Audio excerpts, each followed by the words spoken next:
Overall, yeah, our temperatures overall, if you look at the track right now, this is what the average is from the beginning of September all the way to November, meteorological fall, that's what we call it. We're right now down into the 50s, you can see today, so it just continues to fall and fall. By the time another week and a half, we're going to be mainly looking at highs averaging in the upper 40s. So the good news is we're going to stay right around this probably for the next 7 to 8 days, maybe fluctuate a little bit up and down. But for the most part, we're not going to stray too much above or below average all the way probably through Halloween as of right now based on the pattern. Here's the lows overnight. Pretty much the season is done with. We had actually some temperatures in the upper teens. A few areas stayed a little bit warmer because of the fog along the river, and that did help to keep the surface temperatures a little bit warmer. But all in all, everyone was well below freezing, so pretty much the growing season is done. We won't see any of those frost or freeze stuff until next spring. Temperatures for tonight are going to be a little bit milder because the cloud's going to start increasing. We have a little bit of disturbance that's going to come through and some showers late in the night. So these low temps are likely going to be probably right after midnight, and then they may start slowly rising, and obviously further east to go, later the clouds are going to get there, so those areas like Tomah, Sparta, they could still get close to freezing. So if we kind of look at the temperatures tomorrow, cloud cover and precipitation in the morning keeps these temperatures maybe a little bit cooler than we had today, not too much. A little bit maybe sun in the afternoon for some areas, but all in all, a lot of clouds. 54, so overall temperatures are still fine. They're not looking to be too bad. Going into Sunday, the low is going to drop back, the highs. We're going to have clouds in the morning, but a lot of sun in the afternoon. That's the good news about the second half of the weekend.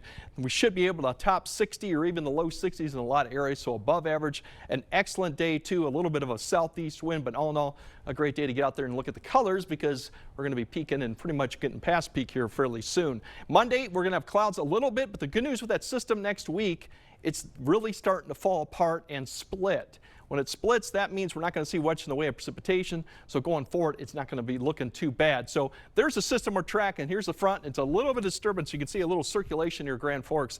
That's the one that's heading this way. That system to the south you see down there is going to lift north. It's going to stay to our south, but it will have some influences in our weather. As we go throughout the evening, you can see cloud cover increases. Precipitation won't be an impact until we get well past midnight. You can see it start to push towards the Twin Cities. Eventually it'll come through. We'll see some showers probably after 2, very light showers. So we're going to talk about precipitation amounts very light. You can see even at 5 a.m. very widely scattered, but that threat exists probably until about noon.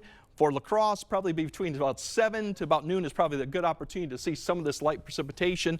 But once again, you may need the umbrella, but you're not going to need much more than that with this activity. Toward the afternoon, we should see some breaks in the cloud cover. Otherwise, we're going to see good conditions for Sunday, and as I mentioned, those precipitation chances next week are pretty much vanished because of that system splitting and heading south. And my favorite holiday is coming up, and it's still looking pretty good at 53 and dry conditions, which is about where you'd like it to. So I've spent many of times trick-or-treating when I was young, and it was raining on Halloween. So it's going to be a great Halloween, hopefully so. Excellent for the kids these days. No, for the adults too. And for the adults as well.